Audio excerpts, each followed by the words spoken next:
வணக்கம். நீங்கள் இணைந்திருப்பது அக்கினியின் தமிழ் செய்திகளுடன். முதலில் தலைப்புச் செய்திகள். விரைவில் சிஐடியிடம் சிக்கப்போகும் முன்னணி நடிகை கெஹல் பத்ரவின் அதிர்ச்சி வாக்குமூலம். முன்னாள் அமைச்சர் பிரசன்ன ரணதுங்க நீதிமன்றில் முன்னிலை. வடக்கில் நுண்கடன் நிதி நிறுவனங்களால் உயிர்மாய்ப்புகள் குற்றச்சாட்டுக்கு அமைச்சர் பதில். தடுத்து வைக்கப்பட்டுள்ள BYD வாகனங்கள் நீதிமன்றம் பிறப்பித்த உத்தரவு.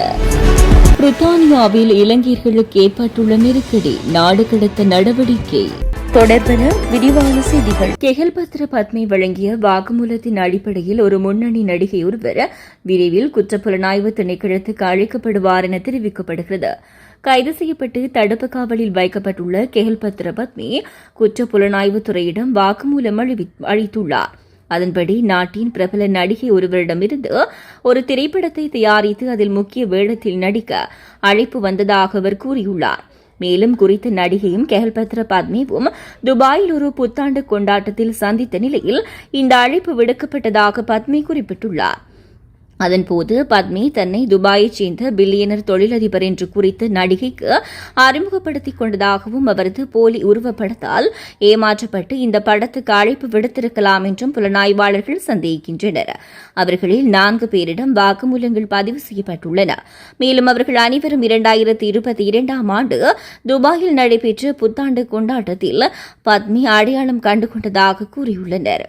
மற்ற ரசிகர்களைப் போலவே அவர் தங்களுடன் புகைப்படம் எடுத்ததாகவும் தங்களுக்கு வேறு எந்த உறவும் இல்லை என்றும் குறித்த நடிகைகள் புலனாய்வாளர்களிடம் தெரிவித்துள்ளனர். எனவே இது தொடர்பாக வாக்குமூலம் பதிவு செய்ய அடுத்த சில நாட்களில் குற்றப்புலனாய்வுத் துறைக்கு அவர் வரவழைக்கப்படுவார் என்று மூத்த போலீஸ் அதிகாரி ஒருவர் தெரிவித்ததாக தென்னிலங்கை ஊடகம் ஒன்று செய்தி வெளியிட்டுள்ளது. லஞ்சம் அல்லது ஊழல் குற்றச்சாட்டுகளை விசாரிக்கும் ஆணைக்குழுவால் கைது செய்யப்பட்ட முன்னாள் அமைச்சர் பிரசன்ன ரணதுங்க இன்று கொழும்பு நீதவான் நீதிமன்றத்தில் முன்னிலைப்படுத்தப்பட்டார். லஞ்சம் மற்றும் ஊழல் விசாரணை ஆணைக்குழுவிடம் அளித்த வாக்குமூலத்தை தொடர்ந்து பொது நிதியை முறைகேடாக பயன்படுத்திய குற்றச்சாட்டுகள் தொடர்பாக ரணதுங்கவை குறித்த அதிகாரிகள் கைது செய்தனர். பொது நிதியை முறைகேடாக பயன்படுத்திய குற்றச்சாட்டின் பேரில் முன்னாள் அமைச்சர் கைது செய்யப்பட்டுள்ளார்.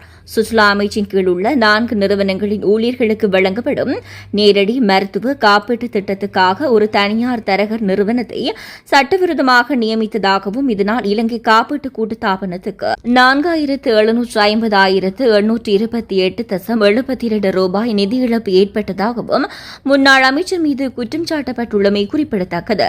முன்னாள் அமைச்சர் பிரசன்ன ரணதுங்க லஞ்ச ஊழல் ஆணைக்குழுவில் முன்னிலையாகியுள்ளதாக தகவல்கள் வெளியாகியுள்ளது.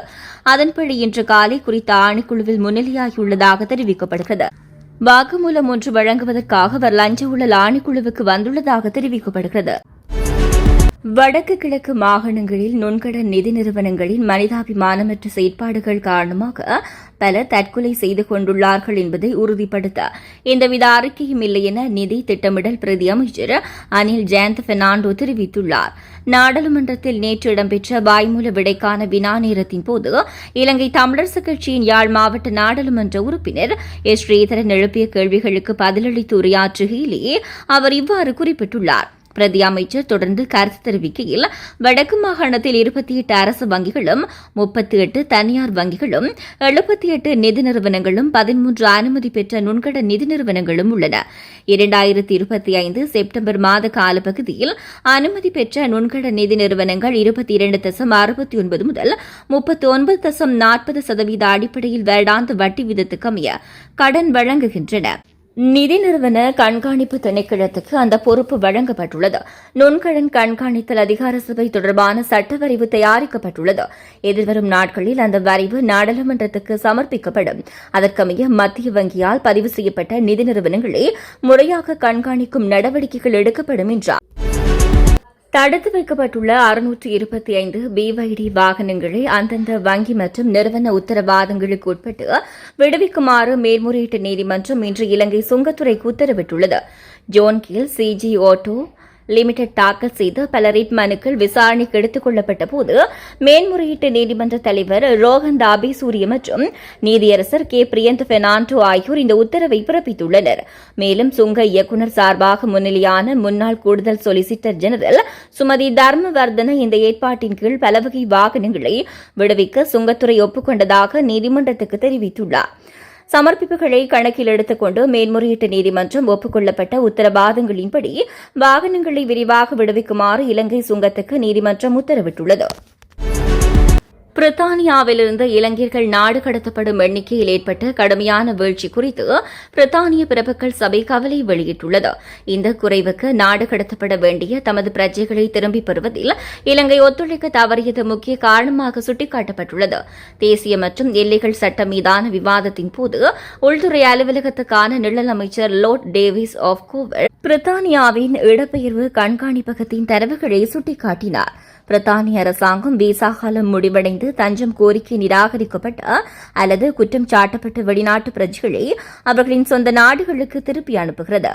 அத்தகைய நாடுகளுக்கு விசா அபராதங்களை விதிக்கும் நடைமுறையை கட்டாயமாக்க வேண்டும் என கூறும் சட்ட திருத்தம் 71 லோர்ட் டேவிஸ் சுட்டிக்காட்டியுள்ளார். முன்வைக்கப்பட்ட திருத்தம் அத்தகைய சந்தர்ப்பங்களில் உள்துறை செயலாளர் கட்டாயம் செயல்பட வேண்டியிருப்பதை உறுதி செய்யும் என அவர் குறிப்பிட்டுள்ளார். தொடர்ந்து மத்திய செய்திகளோடு இணைந்திருங்கள். வணக்கம்.